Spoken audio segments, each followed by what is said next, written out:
Hello friends, Akash this side. स्वागत है आपका मेरे यूट्यूब चैनल में स्काई डायरी स्पीक्स में। एंड आज के वीडियो में हम लोग जो डिस्कशन करने वाले हैं बच्चा, वो होगा आपका chapter number second, functions of management, organisation of commerce subject पढ़ रहे हैं हम, जिसका एक बार मैं वापस से आपको बता देता हूँ कि इसका क्या होना चाहिए, आपका इंडेक्स। सो आप देख सकते हो ये हमारा नोट्स है सर। थोड़ा सा इसका साइज़ हम लोग फिलहाल के लिए छोटा करते हैं ताकि आप इसको अच्छे से देख पाओ। देखिए, यस, हमारा ऑर्गेनाइजेशन ऑफ कॉमर्स का नोट्स है ये, simple colourful hand written notes ये है। OCM eco and SP subjects के लिए अवेलेबल है। फर्स्ट वन आपको प्रिंसिपल ऑफ मैनेजमेंट चैप्टर मिलेगा। सेकेंड चैप्टर जो हम लोग अभी डिस्कस करेंगे वो है फंक्शंस ऑफ मैनेजमेंट। ठीक है, यहाँ पे आप देख सकते हो आपके एग्जाम का जो भी पेपर पैटर्न होगा वो क्या होना चाहिए, वो पेपर पैटर्न होगा। यहाँ पे आप देख सकते हो चैप्टर नंबर 1 के इम्पोर्टेंट क्वेश्चंस एंड हम जो अभी डिस्कस कर रहे थे वो सर चैप्टर नंबर था आपका सेकेंड। चैप्टर नंबर सेकेंड के साथ हम लोग क्या करने वाले सर, शुरुआत करने वाले। यस, सो चैप्टर नंबर सेकेंड में हम लोग अभी जो है वो है इम्पोर्टेंट, सभी क्वेश्चन इम्पोर्टेंट सब। फंक्शंस ऑफ प्लानिंग पढ़ना है, इम्पोर्टेंस ऑफ प्लानिंग पढ़ना है, इम्पोर्टेंस ऑफ ऑर्गेनाइजिंग पढ़ना है आपको, इम्पोर्टेंस ऑफ स्टाफिंग पढ़ना है, डायरेक्टिंग पढ़ना है, कोऑर्डिनेटिंग पढ़ना है एंड देन कंट्रोलिंग भी पढ़ना है। ये सब का डिस्टिंग्विश बिटवीन भी आपको पढ़ना है। आप देख सकते हो ये डिस्टिंग्विश बिटवीन भी आपको पढ़ना है। तो सबसे पहले जो हम लोग स्टडी करेंगे वो आपको डिफरेंस बिटवीन के साथ ही हम लोग को स्टडी करना है। एंड इसको मैं थोड़ा सा कर लेता हूँ, आप जैसे मतलब इसको देख पावे ऐसे फॉर्मेट में इसको अगर मैं लाऊं तो हम लोग के लिए थोड़ा सा वो क्या हो जाएगा, सिंपल हो जाएगा।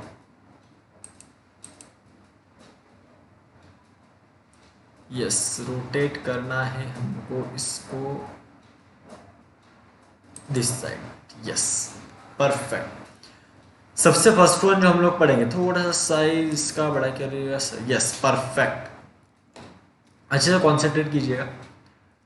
यहाँ पे देखिएगा प्लानिंग क्या है, ऑर्गेनाइजिंग क्या है, स्टाफिंग क्या है, डायरेक्टिंग क्या है, कोऑर्डिनेटिंग क्या है एंड कंट्रोलिंग क्या है। हमको सबसे पहले इनका डिफरेंस समझ में लेते हैं, देन हमको जो भी इनके इंपॉर्टेंस पढ़ने वो पढ़ने के लिए हम लोग को क्या बोला जाएगा, सिंपल हो जाएगा। सबसे फर्स्ट आप देख रहे हो प्लानिंग का मीनिंग क्या है। Planning means deciding in advance what to do, how to do and when to do and who is going to do it. So planning का मतलब क्या है, एडवांस में आप डिसाइड करोगे कि क्या हमें करना है, कैसे काम करना है, कब करना है और वो काम करेगा कौन, इसका पहले से ही प्लानिंग करना, पहले से एडवांस में डिसाइड करना इज प्लानिंग। ठीक बात है। बात करते हैं ऑर्गेनाइजिंग की। ऑर्गेनाइजिंग जो है, organising is the process of defining and grouping the activities of the enterprise. Sir, organise में क्या करते हैं हम लोग, एंटरप्राइज के जो भी रिसोर्सेस है, जो भी एक्टिविटीज है उनको डिफाइन करो, वो है क्या वो बता दो और उनको ग्रुप में लेके आओ, एक साथ लेके आओ ताकि हम लोग वर्क को क्या कर सके, स्टार्ट कर सके। पहले हमने प्लानिंग किया, वहां पे डिसाइड किया कि हमको क्या करना है, कैसे करना है, कब करना है एंड कौन करेगा। उसके लिए लगने वाले रिसोर्सेज को हम लोग को ऑर्गेनाइज करना है, इकट्ठा करना है, दैट इज ऑर्गेनाइजिंग। स्टाफिंग की अगर बात करते हैं, staffing means identifying, assessing, evaluating and placing individuals at work. Simple sir, वो पर्टिकुलर काम अब करेगा कौन। ह्यूमन रिसोर्सेज को आपने ग्रुप तो कर लिया, अभी हर एक जो काम ऑर्गेनाइजेशन होगा वो कौन करेगा, तो जो पर्टिकुलर पीपल्स होंगे, जो पर्टिकुलर एम्प्लॉयज होंगे, उनको एक पर्टिकुलर जॉब आपको क्या करना है, असाइन करना है। सो आपको आइडेंटिफाई करना है, असेस करना है, इवेल्युएट करना है कि हम एक इंडिविजुअल को प्लेस करेंगे, मतलब रखेंगे उस काम के ऊपर। ठीक है, तो आप उसको बोला जाएगा स्टाफिंग। आपको स्टाफ को क्या करना है, काम पे रखना है। बात करते हैं बेटा डायरेक्टिंग की। डायरेक्टिंग का मतलब होता है, directing is the guidance and inspiration to the subordinates. Subordinates मतलब सर हमारे एम्प्लॉयज है, जो कि वर्कर्स है, उनको बोला जाएगा subordinates. So directing is the guidance and inspiration to the subordinates. So obviously उनको डायरेक्ट करना पड़ेगा, गाइड करना पड़ेगा, इंस्पिरेशन देना पड़ेगा। इसका ही मतलब होता है उनको आप क्या दे रहे हो सर, डायरेक्शन दे रहे हो। ठीक बात है। कोऑर्डिनेटिंग की बात करते हैं, सिंपल है, coordinating is the orderly arrangement of group efforts to achieve the common goal. Coordinating मतलब क्या है सर, ऑर्डरली अरेंजमेंट करना है अब ग्रुप एफर्ट्स को to achieve the common goal. आपको कॉमन गोल अगर अचीव करना है, अगर आपको कॉमन गोल को अचीव करना है तो कोऑर्डिनेटिंग में आपको क्या करना होगा, जो भी ग्रुप एफर्ट्स है उसको प्रॉपरली अरेंज करना है, ठीक है। सो जो एम्प्लॉयज के जो भी एफर्ट्स होंगे उनको इंटीग्रेट करना है, टॉप लेवल हो, मिडल लेवल हो, लोअर लेवल हो, उन सबको आपको ग्रुप करके यहाँ पे क्या करना है, सबके साथ कोऑर्डिनेट करना है। ऐसे नहीं खाली वर्कर ही काम कर रहा है, ऊपर के जो लोग हैं टॉप लेवल मिडल लेवल उनका ध्यान ही नहीं है। सो ये सब नहीं होना चाहिए, तो कोऑर्डिनेट होना चाहिए ग्रुप एफर्ट्स, तभी क्या होगा सर, कॉमन गोल अचीव होगा। सो गोल अचीव करने के लिए जो आप ग्रुप एफर्ट्स को अरेंज करते हो प्रॉपरली ऑर्डरली मैनर में, उसको बोला जाता है कोऑर्डिनेटिंग। देन बात करेंगे बेटा कंट्रोलिंग की। कंट्रोलिंग में सिंपल है सर, ऑब्वियसली ये लास्ट लेवल ऑफ मैनेजमेंट होता है, लास्ट फंक्शन ऑफ मैनेजमेंट होता है, जहां पे आपको देखिए क्या लिखा है, controlling is the process of taking steps to bring actual result and desire result closer together. Actual result काम करने के बाद क्या आया, डिजायर्ड मतलब हमने क्या डिजायर किया था, क्या हमारी इच्छा थी, हमने सोचा था कि हम लोग को वहां तक पहुंचना चाहिए था, बट एक्चुअली हम लोग उससे थोड़ा पीछे ही है। तो हम लोग को एक्चुअल रिजल्ट क्या आया और हमने क्या सोचा था, इनका comparison is nothing but a controlling. तो सिंपल है सर, आपको ये मीनिंग समझना है। प्लानिंग मतलब क्या है, ऑर्गेनाइजिंग क्या है, स्टाफिंग क्या है, डायरेक्टिंग क्या है, कोऑर्डिनेटिंग क्या है एंड कंट्रोलिंग क्या है। मीनिंग पढ़ोगे अच्छे से। देन बात करते हैं बेटा ऑब्जेक्टिव की।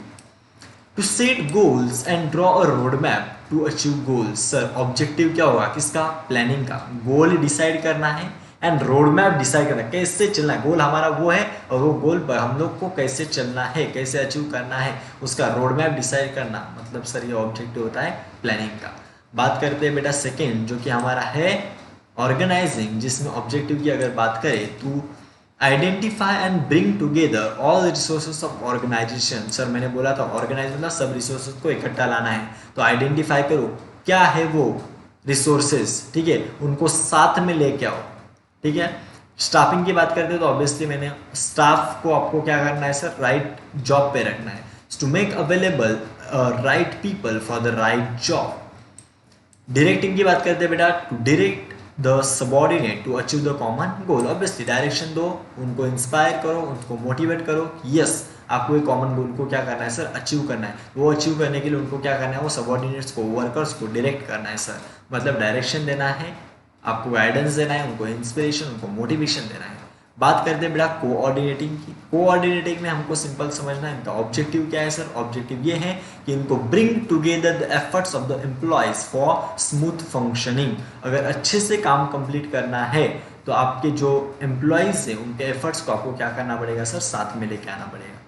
बात करते हैं बेटा कंट्रोलिंग की। कंट्रोलिंग में क्या किया जाता है आपको सिंपल पता है, ensure that the objectives are achieved according to the plan. मतलब यहाँ पे हमने क्या करना है सर, डिजायर रिजल्ट हमारा क्या था, एक्चुअल रिजल्ट क्या आया, इनका कंपैरिजन मतलब कंट्रोलिंग होता है। तो ऑब्जेक्टिव क्या है सर, हमने जो प्लान डिसाइड किया वो अचीव हो जाए। So to ensure that the objectives are achieve according to its plan, हमने जो प्लानिंग किया था, जो हमने क्या डिजायर रिजल्ट था हमारा वो अचीव हो जाए, ये ऑब्जेक्टिव हो जाता है कंट्रोलिंग का। बात करते हैं बेटा एरिया ऑफ फंक्शन की। तो planning includes setting objectives and selecting the best plan. So planning में क्या हो जाता है सर, सेट करो, आप ऑब्जेक्टिव सेट करो एंड सिलेक्ट करो वो ऑब्जेक्टिव को अचीव करने के लिए बेस्ट प्लान क्या होगा। बात करते हैं बेटा सेकेंड हमारा ऑर्गेनाइजिंग की। ऑर्गेनाइजिंग के एरिया ऑफ फंक्शन की अगर बात करोगे तो it includes identification and grouping of activities. आपको एक्टिविटीज ह्यूमन रिसोर्सेज को, ऑर्गेनाइजेशन के रिसोर्सेज नॉट ओनली ह्यूमन, तो बाकी के जो भी रिसोर्सेस है जो कि आपको प्रोडक्शन एंड बाकी के थिंग्स में हेल्प करते हैं, वो सभी रिसोर्सेस को आपको क्या करना है, आइडेंटिफाई करना है, ग्रुप करना है, वही है हमारा ऑर्गेनाइजिंग सर। बात करते हैं आगे हमारे स्टाफिंग की। तो स्टाफिंग का एरिया ऑफ फंक्शन क्या हो जाएगा, it includes recruitment, selection, training and development of workers. Simple sir, group obviously staffing में स्टाफ को आपको क्या करना पड़ेगा, रिक्रूट करना पड़ेगा, सिलेक्ट करना पड़ेगा एंड उनका ट्रेनिंग भी करना पड़ेगा। बात करते हैं बेटा नेक्स्ट जो है हमारा डायरेक्टिंग। डायरेक्टिंग में हमको क्या करना है, एरिया ऑफ फंक्शन की अगर बात करते हैं तो कहाँ तक इसका एरिया ऑफ फंक्शन है? It includes the instructing, guiding, inspiring and motivating the human resources. Simple सा, पहले से देखते आ रहे हैं, उनको डायरेक्शन देना है। बात करते हैं एरिया ऑफ फंक्शन। नेक्स्ट हमारा कोऑर्डिनेशन है। इट इंक्लूड्स इंटीग्रेशन, इंटीग्रेशन मतलब साथ में लेके आना है, the efforts of top, middle and lower level management. उसी के ऊपर तो हम लोग का डिस्कशन चल रहा था सर। बात करते हैं हाँ नेक्स्ट लास्ट कंट्रोलिंग की, तो इन्होंने बोला है it includes comparing the actual performance with the desired one. Yes, actual result क्या है, डिजायर्ड हमने क्या डिजायर क्या इच्छा रखी थी, उनको क्या करना है सर, कंपेयर करना है। बात करते हैं फैक्टर्स की। Internal external factors are considered while the planning. Planning मतलब सर ऑर्गेनाइजेशन के सीमित लिमिट नहीं है सर, ऑर्गेनाइजेशन तक ही लिमिटेड नहीं होता है। प्लानिंग आपको हमारे इंटरनल फैक्टर्स को भी कंसिडर करके प्लस आपको आउटसाइड फैक्टर्स भी कंसिडर करके, आउटसाइड इन्वायरमेंट हो, कॉम्पिटिटर्स हो, उनका आपको सोच विचार करने के बाद आपको क्या करना होता है, प्लान करना होता है। बात करते हैं सेकंड की, यहाँ पे internal and external factors are considered in arrangement of resources. So organising में भी हमको internal and external factors should be consider. बात करते हैं staffing. Staffing is mostly concern the inter staffing मतलब, और सर हमारे वर्कर्स की बात करेंगे, दूसरे वर्कर्स की बात थोड़ी करेंगे, आउटसाइड वर्कर्स की। Yes sir. Directing is concern with the internal factors, जैसे कि ह्यूमन। चलो ऑब्वियसली आप गाइड किसको करोगे, इंटरनल फैक्टर्स को। Yes. Coordinating is concern with the internal factors. Yes, coordinate हम लोग को इंटरनल फैक्टर्स के साथ ही करना होगा। यस, यहाँ पे भी देखो internal external factors are taken into account for taking the कर। यस सर, यहाँ पे देखो आपका जो प्लानिंग है, अपनी ये प्लानिंग के ऊपर ही सर प्लान हमने किया था, डिजायर रिजल्ट हमने प्लान किया था ये, तो ऑब्वियसली प्लानिंग में ही अगर आप इंटरनल एक्सटर्नल फैक्टर्स को अगर अकाउंट में लेते हो तो कंट्रोलिंग में भी लेना पड़ेगा। बात करते हैं ऑर्डर की। It is a basic and first function. So controlling क्या होगा सर, लास्ट। सो कंट्रोलिंग का देखिएगा आप यहाँ पे last. It is the end function of management. बात करते पहले यहाँ पे, चलो ऑर्गेनाइजिंग में आ जाइए ना। Organising is based on the planning function. Yes sir, organising planning function के ऊपर बेस्ड है, इसके बाद का फंक्शन है, ऐसे बोल सकते हो। Staffing comes after organising process. ये ऑर्डर, यस आपको ये ऑर्डर आपको याद रखना है, ऑर्डर से ही आपको बनना है। Directing comes after organising and it is an important element which required since beginning. Controlling, coordinating की अगर बात करें, सो कोऑर्डिनेटिंग ऐसा फंक्शन है जो स्टार्टिंग से रिक्वायर्ड होता है। बात करते हैं बेटा नेक्स्ट हमारे रिसोर्सेज की। So planning is done as per the requirement and the availability of resources. Planning हमारे पास कितने, क्या प्लानिंग मतलब कितना प्लानिंग रिक्वायर्ड है, हमारे पास जितने रिसोर्सेस है उसके अकॉर्डिंग ही बात करेंगे। आपके पास रिसोर्सेस ही नहीं है, आपके पास कुछ भी नहीं है, बट मेरा ये प्लान है, मेरा वो प्लान है, मैं अगले साल ये करूँगा वो करूँगा बोल के मतलब नहीं होता। आपके पास उतने रिसोर्सेस है क्या, बात यहाँ पे आके रुक जाती है। All the resources are available since are arrange in the systematic manner. देखो all available resources are arrange in the systematic manner. So resources में क्या होता है, जब हम लोग ऑर्गेनाइजिंग की बात करते हैं, यहाँ पे सभी रिसोर्सेज को आपको क्या करना होता है सर, अरेंज। सो ऑर्गेनाइजिंग में हम लोग को रिसोर्सेज को अरेंज तो करना है। स्टाफिंग में it is a process relating to organisation of human resources. So यहाँ पे क्या सर, ह्यूमन रिसोर्स को आपको ऑर्गेनाइज करना है, स्टाफिंग है। सो ऑब्वियसली ह्यूमन रिसोर्स और वर्कर्स की बात होगी। It gives direction, directing obviously direction देगा। सो रिसोर्सेज की बात या direction to the employees regarding the use of resources. तो रिसोर्सेज आपको कैसे रिसोर्सेज को यूज करना है, यहाँ पे उनको डायरेक्शन दिया जाएगा। Coordinating it is related to the human resources. तो ह्यूमन रिसोर्सेज के बीच में क्या आना चाहिए सर, कोऑर्डिनेशन आना चाहिए। बाद में कंट्रोलिंग की बात करेंगे। So it is related to the all organisational resources. So ये ऑल ऑर्गेनाइजेशनल रिसोर्सेज से क्या है सर, ये रिलेटेड है। बात करते हैं नेक्स्ट हमारे नेचर की। So planning is a continuous in nature. Organising मतलब continuous process, planning start to end हमको प्लान करके आगे जाना है। Organising is done till all the required resources are grouped. Organising is done till all the resources are grouped. Sir organising में सब आपको resources को क्या करना है, ग्रुप करना है, साथ में लेके आना है, डिफाइन करना है। Staffing is a continuous process. Yes, staff employees को आपको क्या करना होता है, आपको पर्टिकुलर काम दे के शुरुआत से लेके एंड तक उसको क्या करना है, ये कंटिन्यूअस प्रोसेस है। It is a continuous process necessary in the process of achieving goal. Yes sir, her level पे आपको वर्कर्स को मोटिवेट रखना होता है। It is a continuous process. Yes, coordinate continuous process है। The process start once and the actual performance completed. देखो, this process starts once the actual performance is completed. देखो, controlling में क्या करना है सर, हमको कंपेयर करना है ठीक है, जो आपका डिजायर परफॉर्मेंस था एंड एक्चुअल परफॉर्मेंस क्या आया उससे कंपेयर करना है। तो इसके लिए इन्होंने लिखा है कि बाबा जो कंट्रोलिंग प्रोसेस है वो स्टार्ट कब होता है, जब आपका जो एक्चुअल परफॉर्मेंस है वो कंप्लीट हो जाता है। बात करते हैं लेवल ऑफ मैनेजमेंट की। So top level management, top management concern with the planning, planning कौन करेगा, टॉप लेवल मैनेजमेंट करता है। बात करते हैं यहाँ पे organising, top and middle level of management क्या करते हैं, ऑर्गेनाइजिंग। बात करते हैं देन स्टाफिंग की। सो स्टाफिंग की बात करते हैं, middle level management is related with the recruitment training and selection.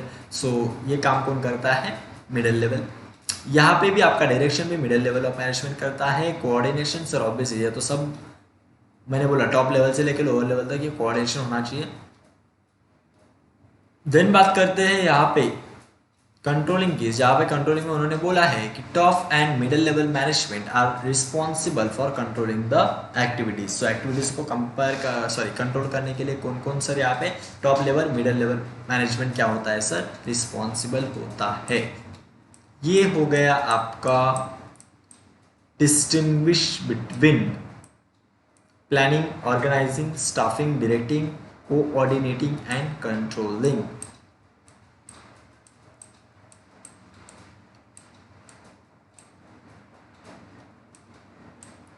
Yes sir.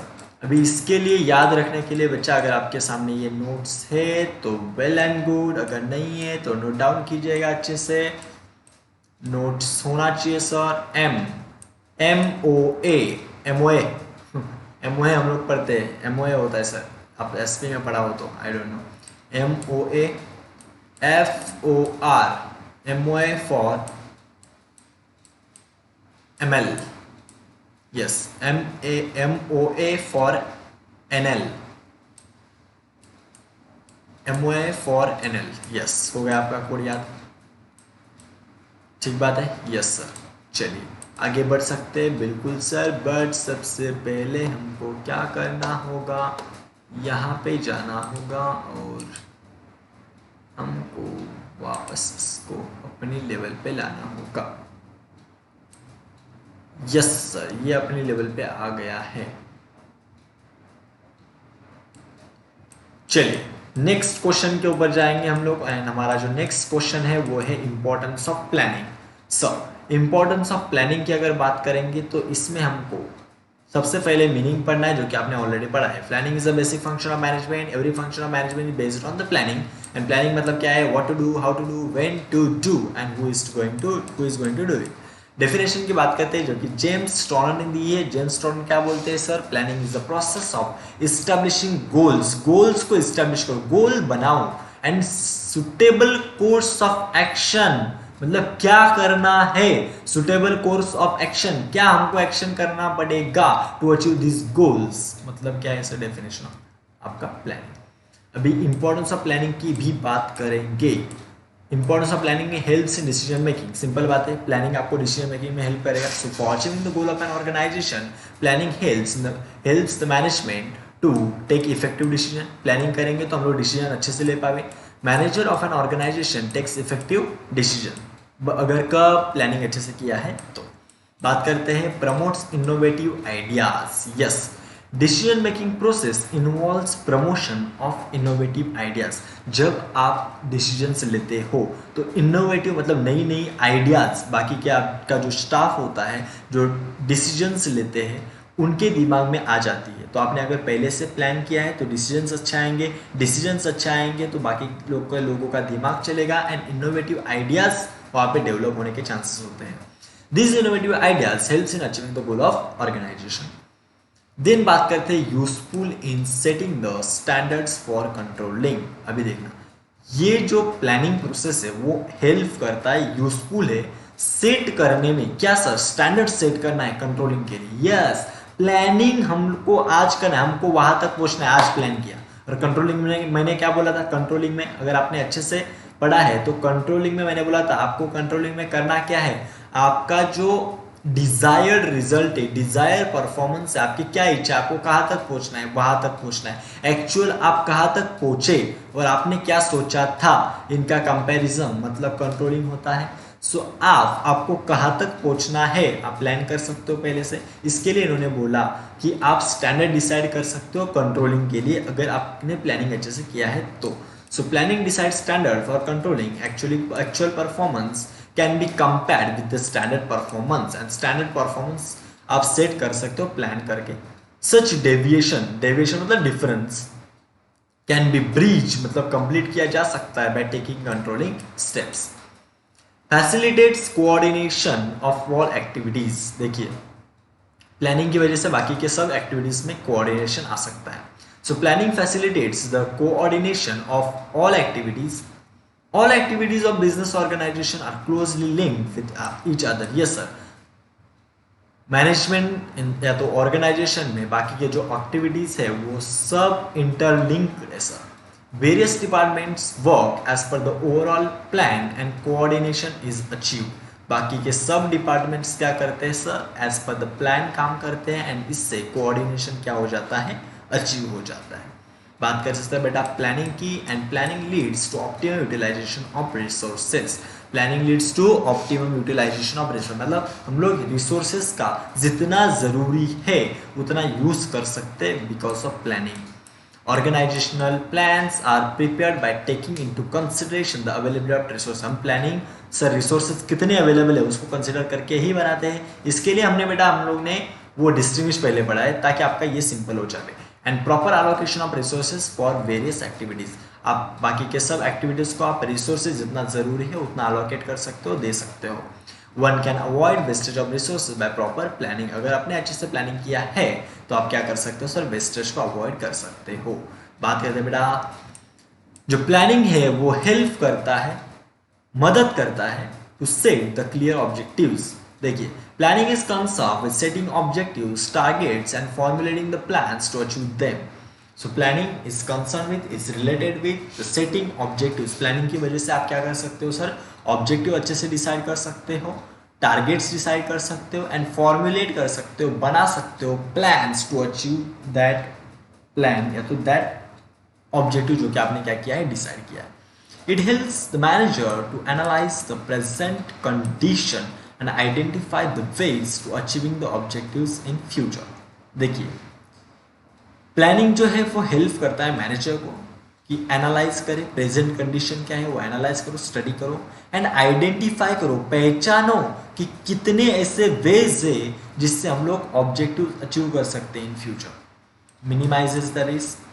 Planning क्या कर सकता है, रिस्क को मिनिमाइज करता है। प्लानिंग अच्छे से किया हो तो रिस्क कम हो जाता है। Planning is based on forecasting. Forecasting मतलब अंदाज लगाना, फोरकास्टिंग टेक्निक पे डिपेंड है ये planning. And planning decides in advance the task to be perform. Planning हम लोग प्लानिंग से डिसाइड करते हैं पहले से ही क्या टास्क हमको परफॉर्म करना है। It shows the way to deal with the changes. So ये जो प्लानिंग है शो करता है the way to deal with the changes. अगर कुछ चेंजेस आए तो उसके साथ कैसे डील करना है ये प्लानिंग से ही डिसाइड कर पाते हैं।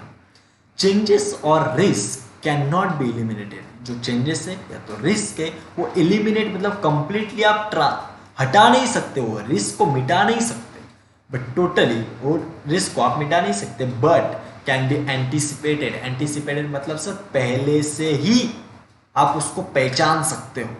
And preventive measures can be, yes वहां पे रिस्क हो सकता है, वहां पे चेंजेस आ सकते हैं, ठीक है, आपने एंटिसिपेट किया, पहचाना, उसके लिए क्या मेजर्स लेने होंगे वो भी आपने पहले से ही डिसाइड किया है। That is called as planning. Then हम लोग देखते हैं, यस 8 पॉइंट्स, यस आगे है 9 पॉइंट्स तक हमने किया है, 10 पॉइंट्स, यस सर परफेक्ट। चलिए provide path of action. Path मतलब road map, way. Planning ensures that the goal or objectives are clearly stated. They act as a guide and they provide direction for doing the right thing at the right time. Planning ensure करता है, sure करता है, देखिए गोल या तो जो objectives है are clearly बताए गए हो। प्लानिंग में हमारा गोल क्या है वो क्लियरली बताया है। They act as a guide and they provide direction for doing the right thing at the right job, right time and so on. So right thing at the right time आप क्या कर सकते हो sir, कर सकते हो। देखिए they act as a guide.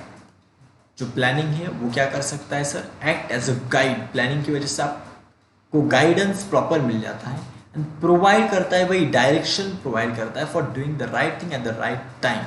So planning किया है, ये काम करना है, वो पर्टिकुलर टाइम पे करना है, ये हमारा जो काम है वो क्या हो जाता है, सिंपल हो जाता है। बात करते हैं बेटा प्लानिंग इम्प्रूव्स परफॉर्मेंस, प्लानिंग की वजह से परफॉर्मेंस इंप्रूव हो सकता है, कोई डाउट नहीं है सर, सही बात है। Planning helps manager to improve the future performance of employees. Due to proper planning the employees can work accordingly to timely guidelines. क्या मतलब, ड्यू टू प्रॉपर प्लानिंग, अगर अच्छा प्लानिंग हो तो एम्प्लॉयज कैन वर्क, एम्प्लॉय काम कर सकते हैं अकॉर्डिंग टू टाइमली गाइडलाइंस, मतलब जो टाइम उनको जो टाइम दिया गया वो टाइम की गाइडलाइंस के मुताबिक वो क्या कर सकते हैं, काम कर सकते हैं। This improvement in the performance results into higher profitability of organisation. Yes, इससे क्या होगा sir, profit of the organisation increase हो सकता है। Facilitates other management function, facilitates मददगार हेल्पफुल हो सकता है बाकी के मैनेजमेंट फंक्शंस के लिए। Yes, every organization functions towards achieving the goal and goal is set at planning stage। गोल कहाँ पे सेट किया जाता है, प्लानिंग के टाइम पे ही सेट किया जाता है। So every organisation functions towards achieving the goal, every organisation का काम टुवर्ड्स अचीविंग द गोल होता है एंड गोल इज सेट कब, प्लानिंग के टाइम पे। Unless planning is ready other management function such as organising staffing etcetera can not be undertaken. So जब तक ये प्लान आपका रेडी नहीं होता बाकी के मैनेजमेंट फंक्शन जैसे कि ऑर्गेनाइजिंग स्टाफिंग एटसेट्रा नहीं हो सकते। सो आपका नेक्स्ट क्वेश्चन हम लोग जो डिस्कस करेंगे वो होगा इंपॉर्टेंस ऑफ ऑर्गेनाइजिंग।